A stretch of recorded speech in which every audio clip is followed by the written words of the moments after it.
Cuando se hace un paro, por lo general, se piensa, el grueso pensamos que es un paro y nada más, pero detrás siempre hay pérdidas y pérdidas monetarias, sobre todo para lo que es empresas y entes administradores. ¿Cómo afectó concretamente el último paro del SUPA al puerto de Rosario? Bueno, en realidad fue un paro que tuvo una particularidad porque hubo una conciliación obligatoria que no fue acatada durante algunos días, algunas horas. Luego hubo un acatamiento de la conciliación obligatoria después que la empresa accedió a algunos de los reclamos y planteó su necesidad de llegar a una instancia donde se vuelva a trabajar. Se volvió a esta instancia de paro nuevamente, lo que fue bastante inexplicable, porque en realidad con una conciliación obligatoria, que es cuando el Ministerio de Trabajo obliga a que las partes se sienten a dialogar y a buscar una solución a sus problemas, nosotros en realidad lo que observamos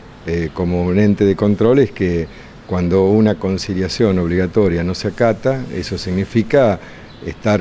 poniéndose afuera de un ordenamiento legal que es lógico en el Estado de Derecho, ¿no? Bueno, pero de alguna forma hoy estamos en una situación de resolución ya y el puerto está trabajando, comenzando a trabajar normalmente, ¿no? Pero en el balance hubo una afectación grave al puerto, al movimiento, me refiero. Sí, en general cuando se paralizan las operaciones hay, por supuesto, una situación problemática para el conjunto. No digo solamente los trabajadores y la empresa, sino también, como hoy a la mañana que estuvimos reunidos con los representantes de depósitos fiscales, de agentes de cargas, de despachantes de aduana, todo un conjunto de actividades económicas que se desenvuelven alrededor del puerto, que bueno, planteaban la necesidad de una rápida resolución del conflicto. Esto se pudo lograr y lo que nos parece fundamental es buscar un marco de diálogo y de convivencia como para resaltar que el puerto tuvo muchos conflictos hace varios años y hoy por primera vez en mucho tiempo está en manos de una empresa que, más allá de que pueda haber discusiones de tipo secundario, ha hecho inversiones importantes en el puerto, regularizado todas las situaciones que antes no lo estaban y que están poniendo el puerto en funcionamiento y que hoy en el puerto funciona entre las dos terminales con más de 1000 trabajadores, de manera que un elemento muy importante en esta situación de enfriamiento de la economía y de crisis es que se discuta de una manera ordenada, racional, en el marco de las normas, de forma tal que permita que los conflictos se resuelvan, porque son lógicos en cualquier situación contractual entre trabajadores y empresarios, ¿no? El ENAPRO es un ente de control que siempre ha estado encima de los conflictos, ha sabido prevenirlos, nos hemos reunido con los trabajadores, con la empresa, hemos buscado maneras de acercamiento y bueno, cuando se plantean estas cuestiones seguramente se da no solamente el problema de lo que se puede perder por algunos días sin operaciones, sino básicamente lo que significa que el puerto tenga una sucesión de conflictos que hagan que los clientes externos lo visualicen como un puerto problemático. Como esa situación ya la resolvimos y hoy estamos funcionando bien, nos gustaría llegar de nuevo a la fotografía del SUPA trabajando cuando General Motors bajó 2.200 autos de un barco tan importante que permitió una operación que pone al puerto de cara al futuro,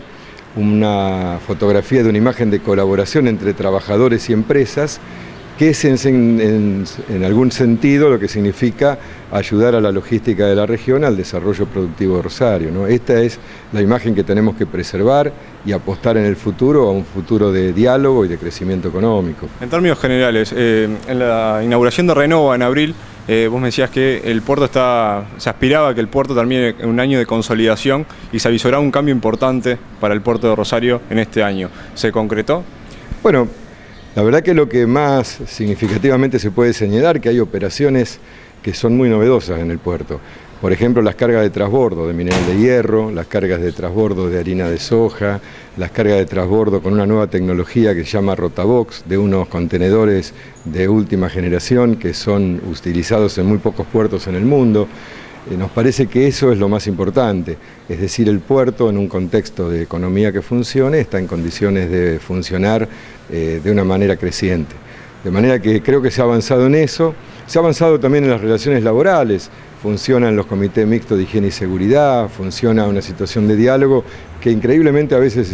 sorpresivamente se interrumpe, pero bueno, la idea es que volvamos a apostar a eso, ¿no? Porque nos parece que la recuperación del puerto significa más puestos de trabajo y más generación de condiciones económicas para el desarrollo de la región. ¿Y el movimiento de contenedores cómo viene? Tú me decías también en abril que aspiraban a cerrar con un movimiento de 80.000 contenedores y el objetivo a 2 años era de unos 300.000. Bueno, claramente lo que hay es una inversión muy importante en equipamiento móvil. Hay una grúa de última generación y ahora en estos días se va a poner en marcha la segunda grúa, lo que pone al puerto a la vanguardia del equipamiento de los puertos de contenedores, pero hay una significativa recesión de la economía. Hay disminución de las importaciones por los motivos que son conocidos, no solamente de las de JAI, sino también de la dificultad para acceder a dólares para el pago de las importaciones. Y bueno, esto ha significado una baja en el movimiento de contenedores de todos los puertos del país. De manera que en este puerto pasa lo mismo, pero claramente por la ubicación geográfica, por la región en la que está inscripto el puerto, en poco tiempo seguramente si cambian las condiciones el puerto puede volver a una senda de crecimiento. ¿Está cuantificada cuál ha sido la merma? No, lo que nosotros hicimos fue hacer un seguimiento muy específico de lo que pasó con una resolución que dispuso el Gobierno Nacional, que tiene que ver con la imposibilidad de hacer cargas de transbordo al puerto de Montevideo, por ejemplo, al Uruguay. Eso significó una baja en el movimiento de contenedores, porque teníamos 2 líneas que sacaban producción de acá en contenedores y iban a Montevideo. Pero bueno, si bien eso no fue tan significativo, lo que está claro es que la imposibilidad de conectar con Montevideo y las dificultades que hay de conectar con el puerto de Buenos Aires, porque la principal empresa que nos conectaba hacia Buenos Aires dejó de operar, hace que se opere una especie de cepo hacia el futuro, ¿no? Lo que tenemos que volver es a una logística donde se pueda consolidar a nuestro puerto como un puerto feeder, que puede ir a Montevideo, que puede ir a Buenos Aires, que algunas cargas salgan de manera directa, como es ahora, hacia el puerto de Navegantes de Brasil a través de la empresa MSC, pero sin duda esto ha operado como una restricción muy importante que tenemos que removerla, ¿no? No solamente con el diálogo y la cuestión que tiene que ver con el funcionamiento local del puerto, sino también con regulaciones del Gobierno Nacional que a todas luces nos han venido perjudicando. Está viniendo seguido el secretario de Transporte de la Nación a Rosario, Alejandro Ramos. ¿Cómo hay que interpretarlo eso? ¿Es solamente campaña o se están anunciando también en diálogo con ustedes obras de planificación, obras importantes? En realidad, en lo que tiene que ver con las regulaciones portuarias, Ramos es el secretario de Transporte de la Nación. El Consejo Portuario Argentino ha tomado, tanto con el ministro Randazzo como con Ramos, un contacto en los últimos tiempos. Hace muy poco hemos tenido una reunión como Consejo Portuario y hemos encontrado una gran receptividad en lo que tiene que ver con algunas cuestiones aduaneras que deben ser removidas para facilitar el funcionamiento del puerto de Rosario, como también en ver de qué forma se pueden atenuar las dificultades que nos causa esta disposición 1108 que impide llevar cargas al Uruguay.